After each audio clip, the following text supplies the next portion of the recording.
again, thank you for the willingness to show a guest like this. Of course, he's brilliant, and most of his ideas, books like his, would be blacklisted from most of the other networks. So thank you very much for the breath of fresh air. I'm an ex-leftist and ex-leftist activist, sir, and a lot of what you're talking about is exactly why I'll have no more to do with them. Some of the trends that you've clearly discussed. But as an independent today, and I recognize the same quality in you, as an independent, I want to challenge you. It's been said of you by many of the like the folks Susan was quoting earlier in the reviews. It's been said that you said too much. On the contrary, I don't think you're saying quite enough. So I'd like you to either agree with a couple of brief propositions or tell me why you don't. Okay. The first is that the attacks tend to multiply approximately tenfold every few years. That being 3,000 casualties recently, and so the next attacks, looking at it historically, one would figure would have approximately 10-fold casualty figures. My theory is that will not be enough to really do away with some of the harmful dynamics you've discussed. It will take the next stage beyond that, in which we would be looking at probably close to 100,000 casualties. That's the first proposition. The second is that we're not using a term that is the only appropriate term that should be used, that we need to start using because it's becoming more and more appropriate, and that's the term collaborator. If you had asked 100 Vichy French collaborators, of course, whether that's in fact what they were, not one of them would have admitted to it. Many of them wouldn't have even realized that's what they were doing, but doesn't matter. Of course, they still were collaborators. Many on the far left today are serving the same purpose, and is it not appropriate, in fact necessary, for us to start using that word in order to flesh out and also do away with some of the things that will destroy the country, if not stop? Dinesh D'Souza. Well, I don't use that term, collaborator. I don't know if I would, if I like it. I also, by the way, I want to say that I do defend the left against the charge that the left hates America. In fact, some of my friends on the right have attacked me for this. There's a whole camp there, the liberals hate America.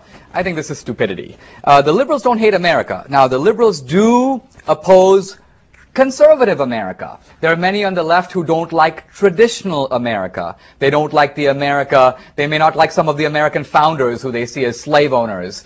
They may not like the Boy Scouts. They may not like they don't like the Daughters of the American Revolution, too traditional, too elitist.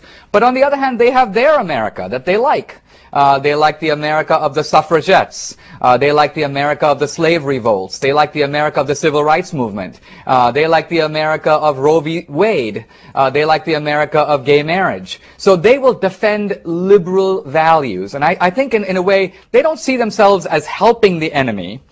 They see themselves as working, in a sense, to defeat the greater enemy, which is Bush and his conservative and religious right allies. Think about it this way. If you are a liberal, and at one time liberalism and the left, they were the party of the working man. They were the party of unions. But today, liberalism and the left is not the party of unions anymore.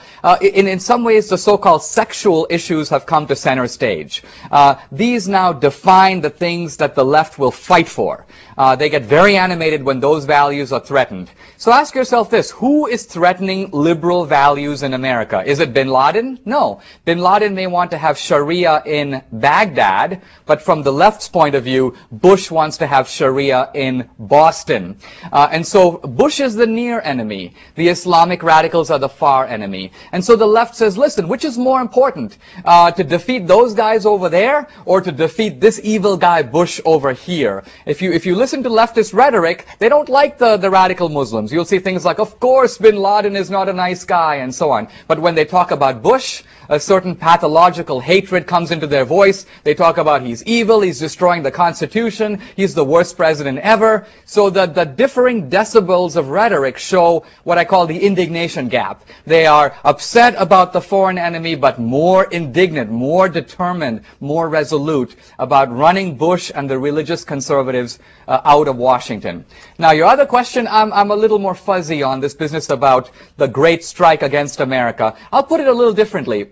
I think that in trying to get rid of Bush, the left is playing with fire. They're playing with fire because the radical Muslims have controlled one country, Iran, for a generation. They have been trying desperately to export Islamic radicalism to other countries. They have failed. Iran is a very peculiar country. It's Shia rather than Sunni, and 85% of Muslims in the world are Sunni. Second, ethnically, it is Persian and not Arab. So because of its peculiarity, the Khomeini revolution has been problematic but localized. The Islamic radicals are very eager to get their hands on a second major state, Iraq. They would like to create a Sunni model that the rest of the Muslim world can follow. They have already said that if they get Iran and Iraq, they will target Egypt and Saudi Arabia. So, look, this is not Vietnam, some faraway country where our interests are not directly involved. In Vietnam, we lost. It was very bad for the people over there, a bloodbath in Indochina, but our interests were not directly affected. By contrast, if we lose here, I think we are jeopardizing our economic welfare. I mean, it's simply a fact that for the foreseeable future, we're dependent on Middle Eastern oil. And we are also jeopardizing our own security. Because once the radical Muslims consolidate over there, you can be pretty sure they're going to be bringing the battle in a big way over here.